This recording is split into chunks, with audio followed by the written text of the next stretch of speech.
¿Por qué se hizo la revolución? ¿Por qué se sigue haciendo? ¿Qué nos empuja a resistir los embates de enemigos mucho más poderosos que nosotros? ¿Qué nos hace sobrepasar sacrificios y carencias? El futuro guarda muchas de esas claves, pero también podemos hallar respuestas en el pasado, en la historia. De esos antecedentes que tanto se han tratado de maquillar y de la otra Cuba que nos prometen nuestros adversarios, estaremos hablando hoy. Esto es Confilo, un espacio afiliado al gobierno cubano. Estamos esperando que nos lo reconozca Twitter, como ya pasó con Cuba Debate y Cuba Visión Internacional. Intentamos mostrar con objetividad las noticias, los hechos, las matrices de opinión que circulan en los medios y en las redes sobre la realidad cubana. Aunque nos confesamos parcializados con el modelo político, social y económico que defendemos. Vamos a rasgar la costura de la manipulación mediática y adentrarnos en la arista filosa de los acontecimientos.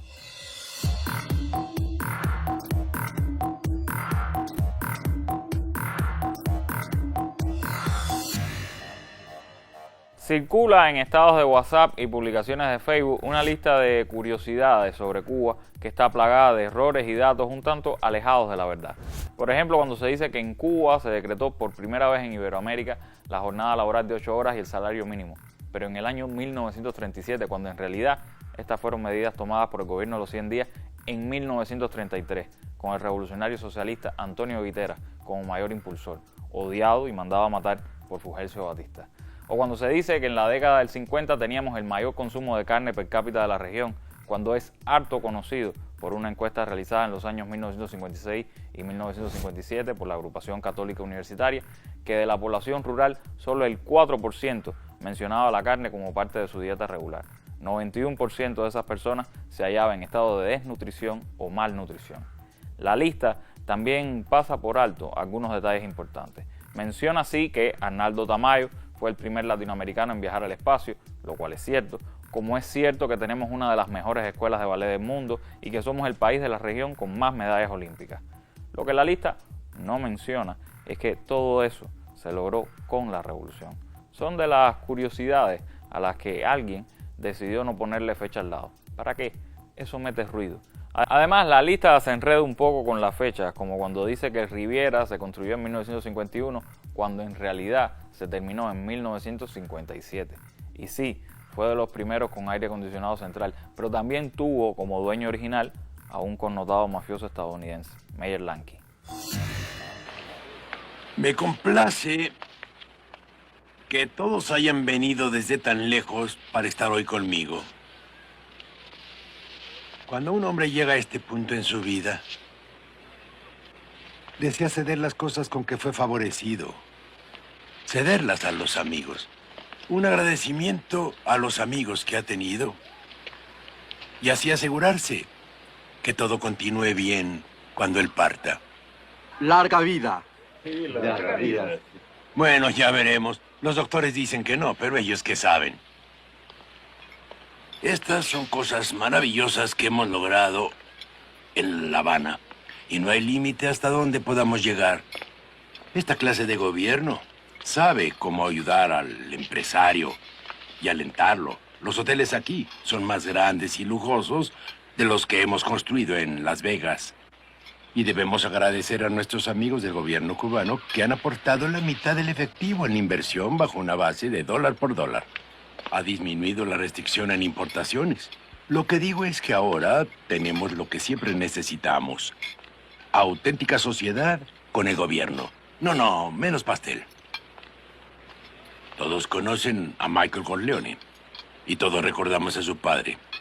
En el momento de mi jubilación o muerte, cedo todos mis intereses en la operación Habana a su control. Pero todos lo compartirán. El Nacional será para los Lakeville Road Boys.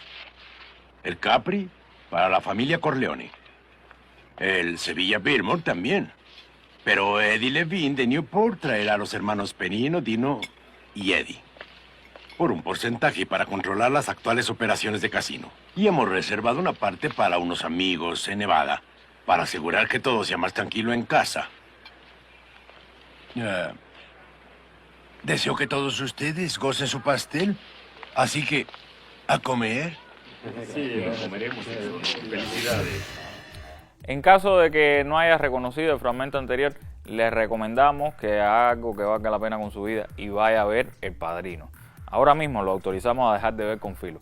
En la segunda parte de esta saga, su personaje principal viaja a La Habana pre-59, una Habana controlada por la mafia en contubernio con el gobierno corrupto del dictador Fulgencio Batista. Cuba, repartida por cuñas entre magnates y ladrones, era un paraíso para el delito y el capitalismo salvaje, que vienen a ser casi lo mismo. Para bien o para mal, no hace falta una máquina del tiempo para saber lo que sería Cuba si la revolución llegara a morir. Tenemos un espejo muy cercano en tiempo y espacio. De nuestra entrañable contrarrevolución nos habla una vez más Gabriela Fernández, en La Mira. Una de las mejores cosas que nos ha legado la revolución es ser la antítesis de lo peorcito de la fauna miamense. Se necesita muchísima ética para ser repudiado, temido y odiado por quienes no la tienen. Para aquellos que se venden como la panacea cuando a duras penas representan el brazo tullido del imperio. O sea, hacen lo mismo, pero les sale peor. Hablar de que la chamaca del chamaco, de que el otro muchacho son unos marginales, de que no se puede tratar con delincuentes. Así mismo quiso decir Eliezer. Eliezer, yo te voy a decir algo a ti. Espérate, yo te voy a decir algo a ti primero. No fue lo que quise decir, fue lo que dije. Fue lo que dije. ¿Y sabes por qué te digo que son unos marginales y unos delincuentes? Porque solamente un marginal y un delincuente se presta para salir en la televisión nacional cubana, acusarte a ti, acusarme a mí, acusar al otro, acusar a todo el mundo y hacer el juego de la seguridad del Estado. Yo no soy el que está diciendo que estos muchachos que están poniendo en la televisión cubana son delincuentes, lo están diciendo ellos.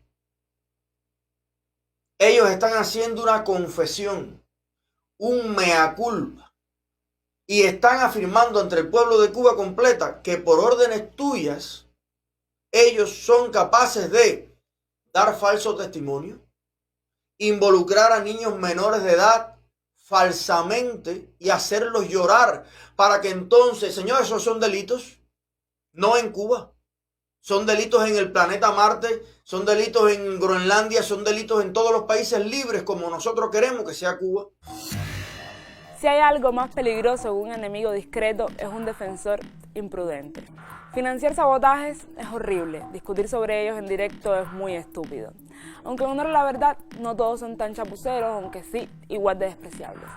Los que se ponen metas más realistas a veces las consiguen, que si bien no hacen mucha diferencia en lo que a Cuba respecta, para el currículum de alcalde o congresista vienen de maravilla. ¿Cómo se llama él? Elito Revés. Todo el mundo sabe quién es Elito Revés, todo el mundo sabe los conectos, todo el mundo sabe los agentón, todo el mundo sabe lo descarado, lo seguroso, todo el mundo sabe todo. Todo el mundo sabe que él, junto con el Tosco, junto con Formel, han sido siempre figuras protegidas por la dictadura. Ya el Tosco se fue el Baé. Puedo decir con total seguridad que hemos conseguido que bajen del concierto a Elito Revés a cantarle a los comunistas. Ahora el ensayo fue tiempo perdido. Ahora el ensayo que le sirva al Revés para recordar cuando pensaba que iba a cantar aquí. Señores, mientras estemos, mientras podamos, mientras respiremos, no va a cantar un comunista. No lo va a hacer si podemos impedirlo. El chantaje y la manipulación, las amenazas abiertas o sutiles son herramientas imprescindibles para la contrarrevolución. Hasta en el Senado se usan esas tácticas para entrometerse deliberadamente en las políticas internas de la nación soberana que les dé a ellos su soberana gana, como sucedió recientemente con Colombia. Esta revolución se hizo con el objetivo de no gustarle a ellos, ni a probatistianos ni a anexionistas. Preocupémonos el día en que no seamos la pesadilla de quienes pretenden arrebatarnos los sueños. Por ahora, que ladren. Nos vemos en La Mira. Para que Cuba no caiga en manos de personajes como estos, también se hace la revolución. Pero sus razones originales estaban muy claras. La miseria y el oprobio ya eran intolerables. Si Cuba vivía en la opulencia antes de 1959, como a veces nos quieren hacer ver en las redes digitales, ¿cómo fue que triunfó Fidel y el movimiento 26 de julio? ¿Por arte de magia? ¿Por qué la gente apoyó y sigue apoyando mayoritariamente al proceso revolucionario? En el libro ¿Por qué la Revolución Cubana?, de la editorial Capitán San Luis, que les recomendamos encarecidamente, se explican algunas de esas razones originales. La historia también sirve para eso, para que no nos vendan humo. Y es precisamente un historiador, Elías Ramírez, quien accedió a hablarnos un poco más sobre esa fábula mediática que se trata de vender hoy por la internet, la de una Cuba capitalista, próspera y maravillosa. Bueno, en primer lugar, un saludo para los amigos de Confiro. Y bueno, sobre el tema planteado, tenemos que empezar diciendo que efectivamente la guerra cultural contra Cuba no solo se implementa con relación a nuestro presente, sino que hay una guerra cultural muy marcada también con nuestro pasado. Y quizás en los temas más recurrentes, los temas ya que pudiéramos decir gastados en esa manipulación, en esa tergiversación de la historia de Cuba, tiene que ver con la manera en que se trata de presentar la Cuba de antes de 1959. Es decir, la Cuba de los años 50, la Cuba de la dictadura sangrienta de Fulgencio Batista. Y bueno, nos encontramos audiovisuales, nos encontramos publicaciones donde se trata de presentar esa Habana, sobre todo, ¿no? Una Habana luminosa, las luces de neón, y realmente la realidad es totalmente diferente de lo que acontecía en Cuba, que hizo necesario precisamente por eso una revolución profunda, auténtica.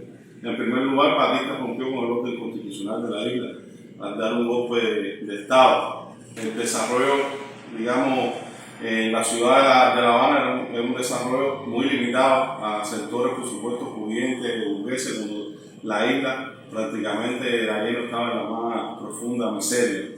Y no es que lo digamos nosotros hoy como historiadores, a partir de las investigaciones que hemos hecho, sino que están los mismos documentos de la época, por ejemplo, el censo que hizo la Iglesia Católica en aquellos años.